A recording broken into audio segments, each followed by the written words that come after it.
Today on Let's Talk Schools, we're talking about resources, interventions, and supports that meet the academic, social, and behavioral needs of all our students.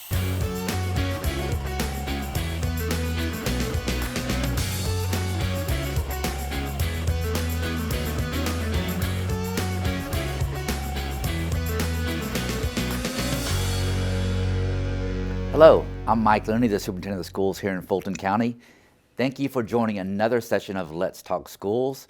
Today we have two great special guests. We have Dr. Jima Whitaker, who is the Deputy Chief Academic Officer, and we have one of our very best and brightest principals, Dr. Jason Stamper, the principal at Banneker High School. Welcome to the show. Glad y'all are here. Look forward to talking about some fantastic things that are happening in the district. Yes. And several of those things happening here at Banneker. Absolutely. And so let's talk about what's happening as it relates to the SAFE centers, because our district is one of the only districts that I know of that has such a center, and we're talking about expanding them. And it all started at Banneker High School. Yes, sir. And so talk a little bit about the SAFE Center. So the SAFE Center, which stands for Student and Family Engagement Center, is really a place that helps to eliminate those obstacles that our students and our families face. Some people think it's just for our students, but it's for the community, trying to bring the community into the school and alleviate any barriers they have. Our students suffer from so many suboptimal conditions, but we're able to eradicate food scarcity, clothing scarcity. We have mental and health, wellness counseling, all those things that kind of prohibit our students from learning and our families from thriving. You know, I remember going to college and learning about Maslow's hierarchy of needs. Absolutely. And I learned that if we don't take care of the fundamental needs that we all as humans have, that we really can't get to the teaching and learning part, which is our core business, but we have to clear some of those obstacles out of the way. Absolutely. So to be clear, the SAFE Center allows students that may have food scarcity at home to come in and do what? So a couple of things. We have a pantry, which students and families are able to visit on a daily basis. We're excited to partner with a great organization coming up where they'll be able to serve 250 families a week. We have a point of sale system where they'll be able to scan in food and sell, know how much is coming out, and the company comes and refills it. We have refrigerated items, meats, fresh vegetables, canned items, and so forth. But we also, each Friday, we have a partnership with Atlanta Community Food Bank. Each Friday, we feed the entire community with a drive-by program where they drive by, we put a box in their trunk with fresh meats and vegetables, a box with canned items, and we do that each week, and it's for anyone in the community comes by. And obviously our students are able to eat breakfast and lunch at school, so Absolutely these are free.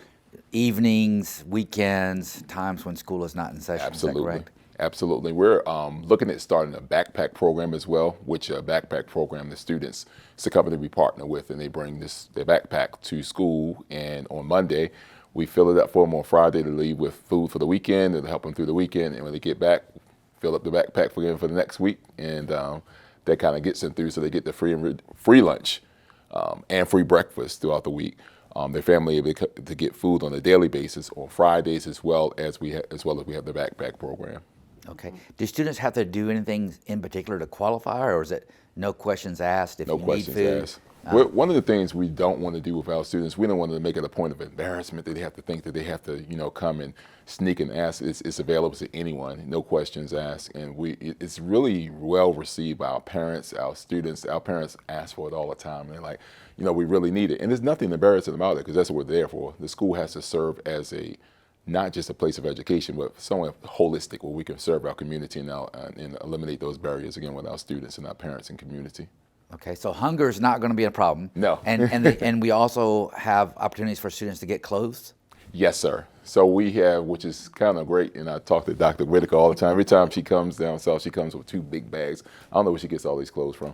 So, but we have a lot of people from the district, from the school, from the community. They donate clothes, and what we have is a peer facilitation program with our students. They wash the clothes. We have a full set of washers and dryers, and they iron the clothes. We put them in shelves. We have a clothes. It looks like a store. Kids are able to come in, get clothes. Parents are able to come in, job interviews. Several parents have had job interviews come in. Hey, I need something to wear. We have shoes. We have ties, shirts, blouses, all those professional clothes. We have clothes that you need for the winter in terms of coats.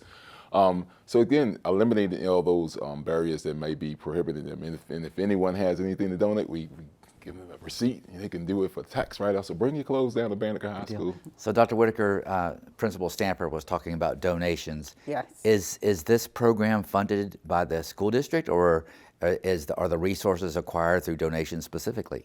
Well, we are very excited that we have had the Safe Center for multiple years at Banneker High School, really going all the way back to 2017.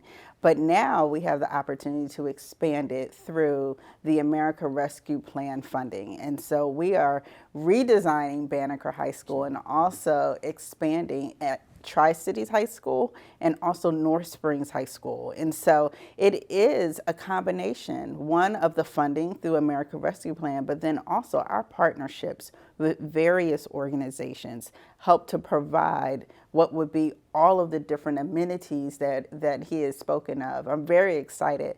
I had the opportunity to tour all three very recently with a partner to really talk about how can we coordinate the needs of our families to be met. And it's very exciting. Right. So let me make sure that our community understands we're using the federal dollars that we receive from the rescue plan, COVID relief, Yes. to provide seed money to open the facilities up and to get them started. And then from beyond that, are we going to continue funding, or is it going to be based primarily on community donations? We will seek grants to continue that funding. Okay. So what's so exciting is Banneker launched in 2017 utilizing seed money from a school improvement grant. And then from there, we've been able to sustain through other grant funding, and we will do the exact same thing with the new locations at Tri-Cities and also at North Springs. Okay, that's good to know. Any possibility of expanding beyond those three high schools in the distant future? Well, I would say anything is possible, but we know we need to scale, and it needs to be scalable and also sensible. So we want to get these first two off the ground, and we're excited. We're looking to have our ribbon cuttings actually in December, so very excited to bring the community in to let them know that these services are available. I know that we all are proud of the fact that we're more than just a schoolhouse. We try to partner with lots of different entities and organizations that provide for the basic needs of our students so they can get to the learning part. Speaking of learning, let's talk about another, I believe, is a transformational thing that we're doing in Fulton County Schools, and that is we have in-school academies for the first time this year. And I know that our board members have been celebrating some graduates already. And so talk to us a little bit about the in-school academies. Dr. Stamper, I'll start with you, and then we'll pitch it to Dr. Whitaker. I am so excited about this program. It's exceeded my expectations. So in the inception of the program, we identified students that were quite simply overaged and undercredited. Students that they don't have learning disability. They're not able to, it's not that they aren't able to learn; they just have life situations that happen, and we were able to kind of tailor the education to them. So we have about 25 students in our program. We've gotten up to 30, but we've had some graduates already. And what they're able to do, we have 2 teachers. I was able to move some funds around to put an administrator out there and a kind of a parent liaison type to help connect with their families and really intensify the support that we give those students. We have already 89 courses completed by these groups of students in the first 2 months of school, and we have 2 graduates, one on the way. Students are just getting so close. One of the things I've been most pleased with is the camaraderie that's been built in that program. They really rally behind one another, and they have this chant that they do every time someone finishes a course. They get up and start cheering and say another one. They just rally behind one another. So I'm right proud of those students. We're able to celebrate with them. Invited Dr. Campbell and Dr. Whitaker and Chelsea Montgomery down to just celebrate like the students, let them know like we see you, we see what you're doing, and we're excited about what's happening. Dr. Whitaker, a lot of places in the United States, when a student gets behind and credit deficient and they're getting older, and we have a tendency as an institution, not Fulton County Schools, but as public education, private education, to kind of not focus on those students. We've lost hope. They doesn't seem they're going to end up being dropouts. In fact, from the state's perspective, they probably already technically are dropouts. But we have capture those students and put our arms around them and loving on them and helping them get caught up. And it's just the first semester of the school year, not quite the end of the first semester. And we've already had some students graduating from that program. Yes, we're very excited about it. Actually, back in 2019, Fulton County had the opportunity to partner with Harvard Proving Ground and to really ideate on what type of programming could alleviate dropout, and then at the same time, like you said, wrap our arms around our students. And so we knew children were at a former program at McLaren. We also knew children go to Peak, which is when there are behavior issues. And then sometimes there are children literally in our schools that are almost like a ghost. They're there, they're not there, and they are just on that brink of dropout. And we said, what could we do to really create a program that would just wrap our arms around them? They would be able to have a counselor that is dedicated to them. They would be adults that are dedicated just to checking in with them because they are experiencing life.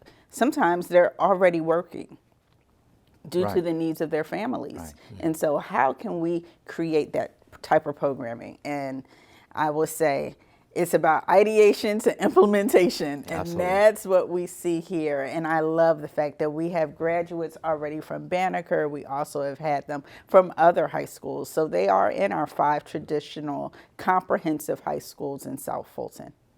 I know that we're looking at replicating that in North Fulton as well. Yes, you know, I know you know this already about me. High school dropouts is something that's really, really important to me, that we reduce those. Yes. And my experience has led me to believe there are really only 3 reasons students want to drop out of high school. Mm-hmm. They're credit deficient in this case. You know, they lose hope because they don't see how to get to the end. Absolutely. They're behind. Or life is in the way. You know, they're working.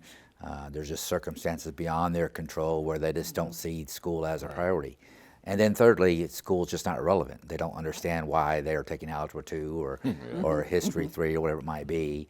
They just don't see the connection to real life. So the fact that our school district is leaning in and literally transforming lives of students that have either dropped out of school or looking to drop out of school and are very credit deficient, and finding a way to help them get to the finish line. I'm so proud of our district. I'm so proud of the 2 of you and the rest of our district's leadership team to make that happen. So kudos to you. I look forward to coming to some of those graduation ceremonies for our students that are going through the in-school academy, and I know our board members are as well. I want to thank you so much for joining another session of Let's Talk Schools with Dr. Whitaker and Dr. Stamper. These 2 leaders right here are exemplars. They're proof in the pudding, so to speak. They're the people that get the work done every day for the students here in Fulton County Schools, and we're blessed to have them on our team. Thank you. And a lot of good things are happening in Fulton County Schools as a direct result of leaders such as the 2 of you. So thank you. Thank you, sir. Thank you for watching Let's Talk Schools. I look forward to seeing you on the next edition. And now, let's go around the district in 90 seconds.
That's it for our show this week. Let's keep the conversation going. We'd love to hear from you on our social media platforms. Join us next time on Let's Talk Schools. And as always, thank you for watching.